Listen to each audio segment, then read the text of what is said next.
Boone and Crockett Club presents The Best Present, written by Doug Johnson, 23rd Big Game Awards Program. Harvesting a B&C trophy is rare, but 2-on-1 trip, that's like winning the lottery.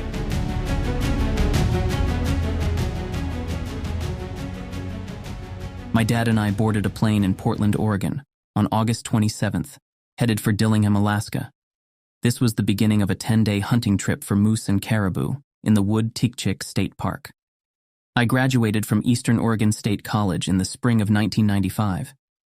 Instead of giving me a gift with only monetary value, my dad decided to give me a gift that would be loaded with memories. This gift was a self-guided hunting trip in Alaska. We agreed that I would hunt for caribou, and he would hunt for moose. This would be our first, but not the last, hunting trip to Alaska. In preparation for the trip, we had to buy a lot of reliable gear. This gear included just about everything you could think of that was waterproof, from the tent down to our apparel. Tom Slago, our air taxi for this trip, told us to be prepared for rain and that we would need trustworthy equipment. We arrived in Dillingham the evening of the 27th. The sun was going to be up until 10 o'clock, so we were able to fly out to camp that evening. Our air taxi was Bay Air, owned and operated by Mr. and Mrs. Tom Slago. Tom used his beaver with floats to fly us in. After a short flight, he dropped us at a small lake with only a number for a name. We set up our tent and did the other necessary things that needed done around camp. There was nothing but lichen, moss, little patches of alders, rolling hills, and caribou within sight of our tent. This looked to be the makings of a great hunt. Moose season did not start until September 1st, so I would be going after caribou first. After getting all the camp chores finished, we decided to go for a look around. We had walked only 100 yards when we ran into 2 young bears that bolted after catching our scent. This was the first time I had seen a grizzly bear, and after all the stories I heard and read, it was nice to see they headed in the other direction. After this encounter, we hiked up to one of the many rolling hills to get a better look at the surroundings. It was getting late in the evening, so there were a lot of caribou coming out of the brush. We saw close to 100 caribou in a short amount of time, with many good bulls mixed in with cows. I could not shoot one until the next day because it is illegal to hunt game animals in Alaska on the same day you fly in. We awoke the next morning to rainy and windy conditions, just right for caribou hunting. The wind blew away the pesky mosquitoes and gnats, allowing the caribou to stay out of the brush longer to feed. We left as the sun was coming up, and were only a couple hundred yards out of camp before we spotted the first band of caribou. There were a few bulls in the bunch, but nothing that impressed me. We continued hunting the rest of the morning, using our binoculars to find them, and a spotting scope to see if they were worth stalking. It was not until noon that I spotted the bull I wanted. There was only one problem. He was a mile away, and standing on the other side of a brushy swamp. We guessed where he was going, since caribou never seemed to stop moving, and took off to intercept him. When we dropped down into the swampy lake bottom, we quickly lost sight of the bull. It took us well over a half hour to cover 1 mile in the rough terrain, but we finally arrived at our destination. Dad and I could not locate the bull, so we started walking toward a little rise, thinking he had slipped behind it. We had taken no more than 10 steps when he came crashing out of the brush and through a creek not 50 yards away. The bull came out on the far side of the creek bed and made a fateful mistake by looking back. I shouldered my .300 Weatherby and sent a 180-grain bullet into his right shoulder. The hunt was over, and the work began. There was not a tree to be found for miles to hang the meat, so we field-dressed and skinned the animal. We left the meat on the hide until we could pack it out the next morning. I felt the bull, heavily beamed and tall with nice tops, would score well. He would later score 380 and 5/8 points under the Boone and Crockett scoring system. This was not enough for an all-time listing, but was enough for the award listing in Boone and Crockett Club's 23rd Big Game Awards book. We spent the next day packing out meat and enjoying the scenery. The following day, Tom came and picked us up for our short flight to moose camp. Non-residents cannot hunt moose in the unit where we were, so we moved 20 miles toward Tikchik Lake. On our way over to the next camp, we saw a lot of moose, including 2 nice bulls. We landed on another small lake with no name, and proceeded to set up camp. It was early in the day, so we decided to go look for the bulls that we had seen from the air. From several hundred feet up, the terrain did not look to be very challenging, but when we started walking through the brush, we found it was very rough going. The alders were over 10 feet tall and laid over on their side. They then arched 5 feet up, toward the sun. This made a lot of areas impenetrable, causing many detours. Beaver dams also caused a lot of problems. Every stream flooded the surroundings because of those little critters. The beaver ponds were very deep and also caused detours and lost time. Fed up with trying to take the low road, we headed for the hills. We found that it was much easier going in the hilly country than down in the swampy bottoms. When we got to the hilltop, near where we had seen the moose, we sat down and started to glass. It was a very warm and calm day, causing the bugs to be out in full force, which pushed the moose back into the brush thickets. We searched the little valley below us and found the 2 moose we had seen from the air, and they were both legal to shoot when the season opened. At the time, non-residents had to shoot a moose with 3 brow tines on a side, or one that had an outside spread greater than 50 inches. For 2 hunters who had seen only a few moose before, we decided to look for one that had 3 or more brow tines per side. When you consider how big a moose is, it was hard for us to tell how wide 50 inches really was. On August 31st, we awoke to a downpour and decided to stay inside the tent for the morning. The rain let up a little in the afternoon, so we took an excursion to the north side of the lake and saw lots of caribou and moose tracks, but no animals. Most of the area to the north of camp was low country with no way of getting up high to look for moose. The area, easily accessed by connecting meadows, was not our lucky place to find a moose. We had heard that bulls would come down into these lower areas as breeding season progressed. This was only the very beginning of the rut, with the biggest bulls just beginning to rub their velvet, and the bulls had not yet moved to the low country. That night, back at camp, I convinced my dad we needed to go back to where we had seen the moose the first day. He liked the easy walking country northeast of camp, but we did not see any animals there.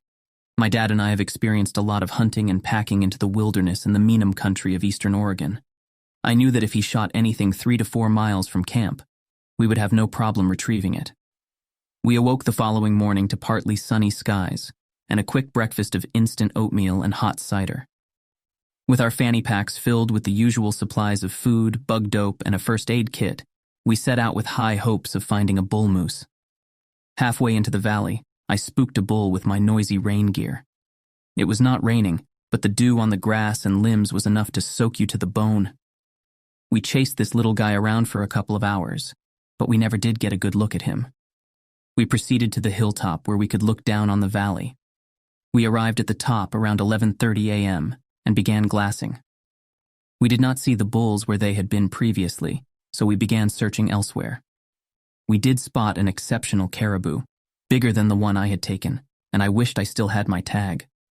I decided to start looking a little closer in, since we had only been looking far out into the valley. Down below us, on a little shelf 200 yards away, I spotted a bull. He was hard to see because the brush was so tall. His antlers looked huge. Neither of us had taken a moose before, and we did not know if the bull was legal. Dad readied his rifle while I looked for brow tines. I could not tell through my binoculars, so we retrieved the spotting scope from my fanny pack. The scope had fogged up due to the moisture and almost cost us Dad's bull. The bull did not know we were there, and kept nipping the tender new growth shoots off the alders. From our angle, I couldn't tell with my binoculars if he was legal. I needed a front view to be able to see his brow tines. About that time, he laid down in the big alder patch, and all I could see were the tops of his antlers. It was now a waiting game. While we were waiting, my dad had grown tired of the gnats that were biting at his skin and buzzing around his head, so he pulled out a stick of bug dope. He had just finished applying the repellent when the moose stood up and looked right at us. The air currents had carried the nasty smell of the bug dope right to him. This, however, gave me enough time to see that he had at least 4 brow tines on each side. As the bull turned to run, I told my dad to shoot. My dad's 7mm roared and the bull did not even flinch. He shot again and nothing happened. As he prepared to shoot a 3rd time, the bull stopped and looked back at us, allowing for 1 good shot. After the 3rd shot, he was off to the races again, acting as if nothing was wrong. After winding through the alders, he stopped in a group of trees, more than 300 yards away. The bull stopped and hung his head in a small patch of trees. With a final shot to the neck, the hunt was over. I scaled down the hill to find his trophy, while Dad stayed behind just in case the moose got back on his feet. After crossing a little stream and climbing up the other side, I located the patch of trees where we thought the bull would be. I approached with caution, but there was no need. There before me was the biggest game animal I had ever seen. What a magnificent animal. Dad quickly came down from the knoll to claim his trophy. We both stood in awe and wondered how in the heck we were going to butcher this giant. After a big struggle to move the bull, it was time for pictures. Unfortunately, the camera jammed after the first photo. While setting up for the one picture, we realized how wide his antlers were. Stretching his rifle from the outside of one antler to the opposite side, the gun only made it a little over halfway. Using this as a gauge, we estimated that the bull had an outside spread of at least 72 inches. We thought this was big, but neither of us had any clue how big. Having good backpacks was a real bonus when we realized that we would be packing 600 pounds of boned-out meat on our backs. It ended up taking us 4 days to get everything back to our camp. The most challenging part of the pack ended up being the antlers, and I got the job of hauling the monstrous rack back to camp. The easiest way would have been to split the skull between the antlers, but my dad did not want to risk voiding entry into the records book, if they scored well. All that water and brush got the last laugh. While covering the 4 miles back to camp, I bounced from one bush to the next, slipping and falling in frustration the whole way. Tom picked us up on September 6th, 1 day earlier than planned. This is when we really started to wonder how big my dad's bull was. Everyone who saw the rack stopped and asked questions. Many of the people we talked to said that it was the biggest bull they had ever seen in all their years living in Alaska. We put a tape measure on the rack and found it to be close to 78 inches wide. We promised that we would have the antlers scored when we got back to Oregon. When we arrived back home, I had the rack green scored. They scored 255 3/8 points.